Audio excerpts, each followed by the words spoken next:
Before we start the show this week, I'm sure you can tell the audio is a bit different, and for those watching the video, instead of my usual set in the background, it may look like that I'm in a hotel room or something like that. And that's because I am. Yeah. I'm currently in Pasadena, California, thanks to LINBIT for sponsoring TuxDigital to make it possible for us to come out to the Southern California Linux Expo, or SCALE. And I wanted to bring you a new episode of TWIL, and this is going to be the first time I've ever tried to do something like this, so bear with me if the production quality isn't what you're accustomed to. From the TuxDigital Network, I'm Michael Tennell, and on this week's episode, we'll take a look at some core news for the Linux kernel itself and the Mesa graphics stack. GNOME announced the beta release for the next version of the GNOME desktop for those who want to test it out, and then we've got a ton of distro news to check out, with news from openSUSE, Ubuntu, Redcore Linux, blendOS, and more. Plus, we're going to be talking about what's going on with the Solus project. And if you're new to the show, This Week in Linux keeps you up to date with what's going on in the Linux world. So be sure to like, subscribe, and all that good stuff. Now let's jump right into your weekly source for Linux good news. This episode of TWIL is sponsored by LINBIT, Linode, and Bitwarden. Linus Torvalds has released the latest version of the Linux kernel with Linux 6.2. This version is not considered to be as big as the 6.1 release, but it also is debatable whether or not it is as big or not.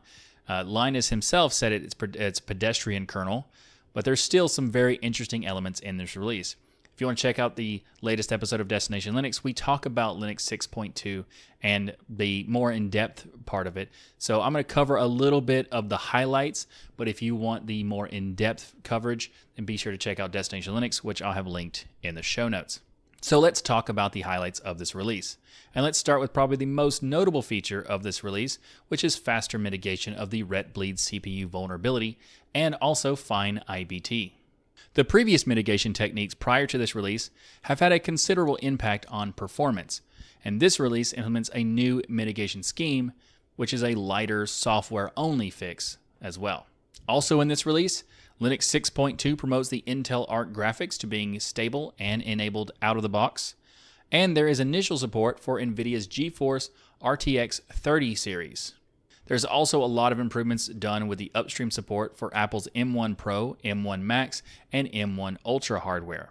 This does not mean that Apple M1 is supported by the kernel out of the box, just yet anyway, as there is still a lot of work to be done, but this is great news for those who are looking forward to doing that and how much progress has been made on the Apple M1 stack.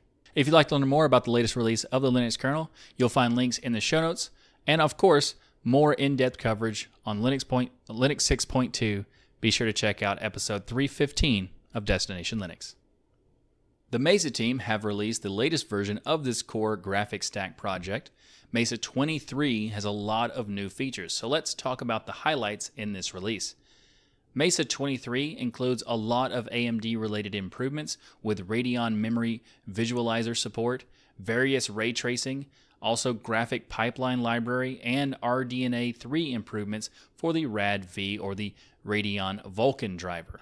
There's also improvements to specific game performance like Rise of the Tomb Raider, and also improved support for the KDE Plasma desktop environment when using Plasma Wayland Session, and also the Gallium LLVM pipe driver. Mesa 23 also adds new extensions for the Vulkan and OpenGPL for improved features and performance. If you'd like to learn more about this latest release of the Mesa project, then be sure to check out the links in the show notes. This episode of TWIL is sponsored by LINBIT. LINBIT has been keeping digital businesses running for over 20 years. They're the makers of open source products like DRBD, which offers high availability, and they also make LINSTORE, which is an industry-leading open source software-defined storage. LINBIT is run by its founders to this day, and all of its engineers and developers are in-house, with offices in Europe and North America, so they offer global 24/7 support to complement all of their enterprise offerings. LINBIT has an active presence in the open source community as well, and they collaborate with the community to help identify and build new features in their products. LINBIT provides enterprise-grade software that runs on a variety of platforms and operating systems without the vendor lock-in that you would typically see, and a lot of other products. With DRBD and LinStore, you can have high-speed, replicated block storage in almost any configuration, whether it's Kubernetes, Apache Cloud, or OpenNebula. There's even DRBD proxy for long-distance replication. So visit linbit.com to learn more about the people behind LINBIT and how they can help with your open source partnering for block storage and more. GNOME 44 is scheduled to be released on March 22nd, but recently the GNOME team have released a beta version for that next release of the desktop. Keep in mind this release is a beta, so it is not available just yet for those looking to upgrade, but it is worth noting that if you want to check it out, you can, but it'll be for testing and trying to find bugs and that sort of thing. Now, with that said, there are some cool things that I wanted to highlight. With this first one, we'll take a look at the changes with the quick settings related to the pod section like Wi-Fi, power management, and more. Also, speaking of quick settings, there's a new Bluetooth menu in the quick settings which lets you toggle Bluetooth on and off, as well as select devices directly from the menu. You will still need to use the settings app to add new devices though, but this is still really cool and going to be a lot more convenient to deal with Bluetooth devices. There's a lot of improvements to the GNOME settings app as well to enhance the user experience, and they're doing something interesting regarding the controversial topic of app indicators. I recommend checking out Destination Linux to learn more about why this is a controversial topic, and you're also going to see our take on the subject, but suffice it to say, this topic has been a long-standing debate between the GNOME developers and the community. The unfortunate thing about this app indicator news, though, well, it's not really addressing the underlying issue and is more of a half step. Well, maybe not even a half step, sadly. If you'd like to learn more about why I say this, then please be sure to check out Destination Linux. I'll have it linked in the show notes. If you'd like to learn more about the next version of GNOME Desktop, then you'll be sure to subscribe because we'll cover it much more in depth when it does release the final stable release. But in the meantime, like I said, you'll find links in the show notes for the beta.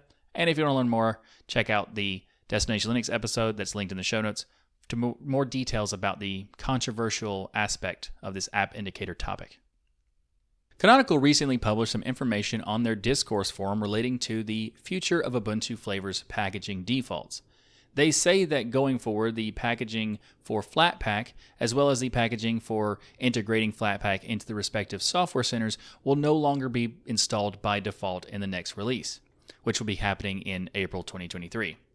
In some ways, this is a controversial topic, and in other ways, it's not that much of an impact for the overall user experience. It depends on really what you're talking about, because some of the flavors have it more integrated than others, so it depends on which one you're using, how much you're impacted by this. Now, there's a bit more to this topic, and if you'd like to learn more about this and to see my opinion of this news in full, then be sure to check out the episode Destination Linux that I have linked in the show notes where we talk about it in much more depth. And so for those who are not familiar with Destination Linux, it's a podcast that I do with Jill and Ryan, and it's fantastic. You should definitely check it out, especially if you're interested to learn more about this particular topic. You'll find links in the show notes. The openSUSE team have announced the release of the beta version for Leap 15.5. This is an RPM powered distribution for those who are not familiar, and this is expected to be the last release of the 15.x series. Now, for those not aware, there's two different versions that are typically known for openSUSE, and that is Leap and Tumbleweed. Leap is not known for having the latest and greatest software, as that's what Tumbleweed is for. Tumbleweed is a rolling release. And this release, though, looks to bring some stuff along for the ride of updates. For example, KDE Plasma 5.27. Now, it's important to note that this is a beta release, and for those unfamiliar with what that means, this term means that it's not the final form of the distribution. It is mostly for those who want to help find bugs and report to fix those bugs. If you're interested in testing this, then be sure to check it out. Check out the show notes. I'll have links for it, but otherwise you should wait for the official stable release when it is available. openSUSE Leap 15.5 is expected to be released on June 7th of this year, so we aren't going to go into too much detail on this episode. Instead, we'll take a look at some of the highlights. As I mentioned, Leap 15.5 is not known for having the latest software, so the kernel being used is Linux 5.14, but at the same time, some things are being updated. For example, As I mentioned, KDE Plasma 5.27 is planned to be included, which will offer a lot of really cool features, which we talked about in a previous episode of TWIL, episode 218. Link in the show notes for that if you'd like to learn more about that particular release of KDE Plasma. Leap 15.5 will also have a new version of the Mesa graphics stack with Mesa 22.3. They also are enabling openH264 repository by default for all new installations, which is going to be great for newer users to openSUSE to have support available. Leap 15.5 now offers a new single-click migration feature that promises to streamline the migration process from previous versions of openSUSE Leap, so that is very much appreciated. If you'd like to take the beta version of openSUSE Leap 15.5 for a test drive, then you'll find links in the show notes. This episode of This Week in Linux is brought to you by Linode. Visit linode.com/tux. That's linode.com/TUX. And see why over 1 million developers trust Linode for their infrastructure. Linode provides solutions and services to accelerate innovation. What does it mean? Well, you can build everything yourself, or you can use one-click apps from their Linode app marketplace. And there's tons of options in there to deploy everything from Plesk and WordPress to Valheim and Minecraft servers. Linode even has VPN-friendly virtual servers so you can create secure connections over the internet, protecting you on public Wi-Fi, keeping your data private and guarding you from malware.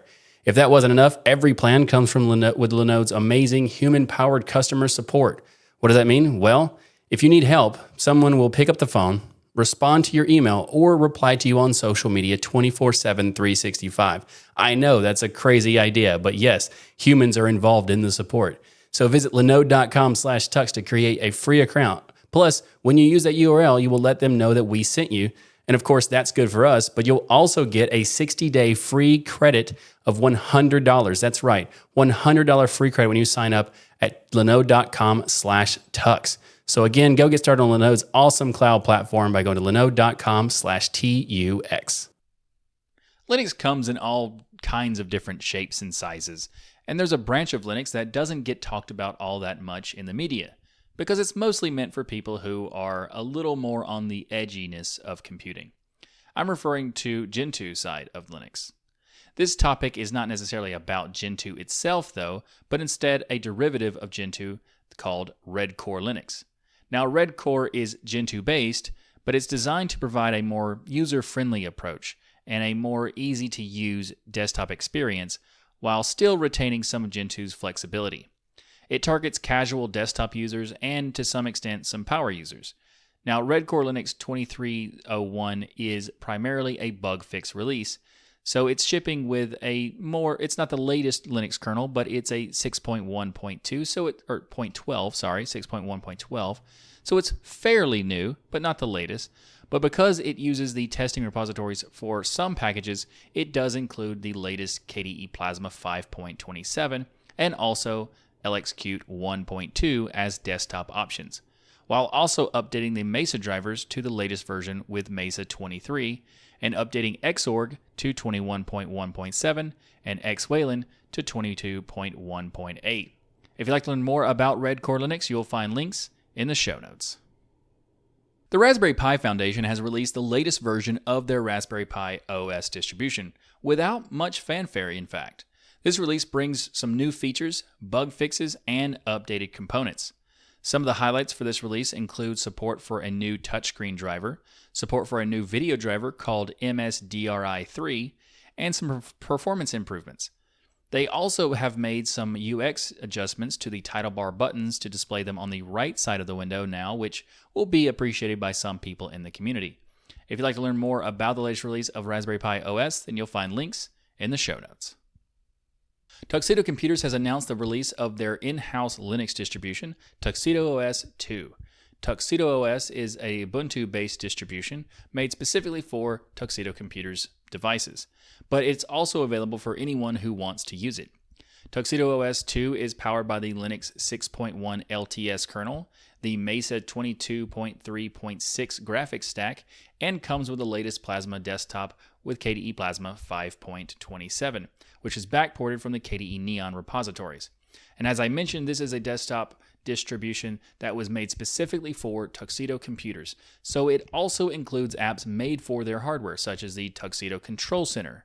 But these will not work with those who are using this distro on other hardware. If you'd like to learn more about TUXEDO OS or try it out for yourself, you'll find links in the show notes. This episode of This Week in Linux is brought to you by Bitwarden. Get started right now with your free account at bitwarden.com/tux. That's bitwarden.com/TUX. Bitwarden is a password manager that allows you to have peace of mind knowing that your online accounts are secure. How does it do it? Well, Bitwarden provides you with tools to store all of your passwords in a secured vault, auto-generate passwords for you, and even generate usernames for you as well as fill in those passwords for you automatically on login forms, so you don't have to do any of this stuff. You can also access your data across many different types of devices, whether it's your web browser, mobile application, desktop application, or even on the command line. Bitwarden has you covered. Bitwarden also seals and encrypts your private data with end-to-end encryption before it ever leaves your devices, so you know you're the only person with access to your data, which is, of course, is very important for a password manager. So go to bitwarden.com/tux to get started. Did I mention you can get started for free? Well, you can, but I think you want to check out their premium account because there's a lot of great stuff there, and it starts at less than $1 per month. That's right, less than $1 per month gives you 1 gigabyte encrypted file storage, 2-step login with YubiKey, U2F, Duo, Vault Health Reports, Bitwarden Authenticator for temporary one-time passwords, priority customer service, and so much more. All of this for less than $1 per month. So make the smart move like many of your community have and go to bitwarden.com/tux to get your account right now. The Solus project has been having some issues over the last month or so, and there have been a lot of people wondering what has been happening with the project. On January 19th, the website for the Solus project went down and was down for about a month, causing concern for some users. What happened and what the plans were for the project as a whole. For those that are not familiar, Solus is a Linux distribution that has a unique approach because it is a completely independent distribution, meaning it is not based on any other distro, and they use a rolling release model similar to Arch Linux and others. Solus is also the original project behind the Budgie desktop. Now, Budgie is no longer part of the Solus project, but that is where it was originally created. Now that you have some more information about what Solus is, let's talk about the current state of the project. The Solus website went down on January 19th, like I said, and Beatrice tweeted about the downtime, which seemed to be like a technical issue or hardware issues. Now, these issues were isolated to the main website itself and was not affecting the package repos, so users of the distribution would not be affected for updates. However, those who were looking to download the ISOs would have a hard time finding those to do, but you could do it technically because the mirrors were still up, but finding the mirrors was a bit more difficult. Soon after this, Beatrice fell ill and has been recovering, resulting in the downtime taking even longer to be fixed than expected. Now, February 7th, Beatrice started sharing updates on the Solus project Twitter account, and as of this recording, the website of Solus project is back online, but not entirely. Last I checked, the forum is still not accessible, but it might be by the time you watch this. And there hasn't been an ISO refresh since 2021, so even with this website being back, some are still concerned about the state of the project. I will let you decide that for yourself, but if you'd like to learn more on this news or the Solus project in general, then be sure to find the links in the show notes. This week, we're going to take a look at a relatively new distribution that is taking a very unique approach to the Linux desktop experience. blendOS says that they offer a seamless blend of all Linux distributions, which is a very strong claim. But what exactly do they mean by this? Well, blendOS is based on Arch Linux using GNOME on Wayland at its core. But the part that makes it more unique is that it lets you use apps from other popular distributions, such as Fedora Linux and Ubuntu. The way it works is that it utilizes DistroBox and Podman to create containers for apps from Fedora and from Ubuntu. Though it is worth noting that the live ISO image does not include support for these different additional packages, so you'll need to install the distro first fully in order to experience these extra package repositories. Another interesting thing about blendOS is that it comes with its own package manager called Blend. So you can use Blend to do system updates and package management rather than using particular management stuff with the source distro, but you still can use DNF or apt or pacman if you want. But wait, there's more. blendOS follows a rolling release model since it's derived from Arch Linux, but it also offers an immutable option for those who want to use a more read-only file system. So lots of different interesting things going on in blendOS. The GNOME desktop is the default option for the live ISO, but you can choose to use a number of other desktop environments such as KDE Plasma, Mate, XFCE, and more. If that wasn't enough, blendOS also comes with out-of-the-box support for Flatpaks, so you have even more access to applications. Now, I did want to let you know that there have been some reports of people not being able to get blendOS to run properly, but if you are interested in a very unique and promising Linux distribution, or you can't decide between one of the more popular distributions, then maybe you don't have to choose. Maybe you could check out blendOS instead. So if that's something you want to check out, you'll find links in the show notes. As I mentioned in the intro, I'm currently in Pasadena, California for this year's Scale. And if you're attending the conference, be sure to swing by the TuxDigital Booth, which is booth 232. And then say hi to us and also maybe get some swag because we're going to be giving out a bunch of cool swag. And we're going to be raffling off something on Saturday. And entering the raffle is very simple. All you need to do is show us that you are subscribed to our great content, and that's it. Oh, and if you show us that you're also a patron of the TuxDigital Network, then you'll also get an additional raffle ticket just for being awesome. Now, I haven't talked to Ryan about this particular thing I just said, but if it's an issue, just keep it between us. So if you aren't a patron, though, and you might want to check it out, all the awesome, great perks that you can get by becoming a patron, go to tuxdigital.com/contribute to become a patron. You'll get great perks from TWIL. You'll also get some great perks from other shows on the network like Destination Linux, Hardware Addicts, and more. I mean, we consolidated the patron experience into one network-wide patronage so you can get even more value for less. That's right, we made it cheaper and drastically increased the benefits because that's how much we love our community. Thanks for watching this episode of This Week in Linux. If you like what I do here on the show, please like that smash button and be sure to subscribe. If you'd like to support the show and the channel, you can do so by becoming a patron by going to tuxdigital.com/contribute, where you can get some cool perks like I just mentioned earlier. Also, you can join me in the patron-only hangouts that happen on the patron-only Discord room. So be sure to check it out, tuxdigital.com/contribute. You can also support the show by ordering the Linux is Everywhere t-shirt or the This Week in Linux shirt that I'm wearing right now by going to tuxdigital.com/store. Plus, while you're there, check out all the other great stuff we have like hats, mugs, hoodies, stickers, coasters, all sorts of great stuff. tuxdigital.com/store.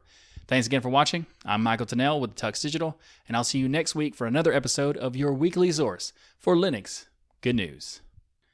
Doing this from here in the setup that I had, it's a bit awkward, but I got through it, and that's what's important. I got through it. Now let's do the editing on my laptop because I don't have my desktop with me.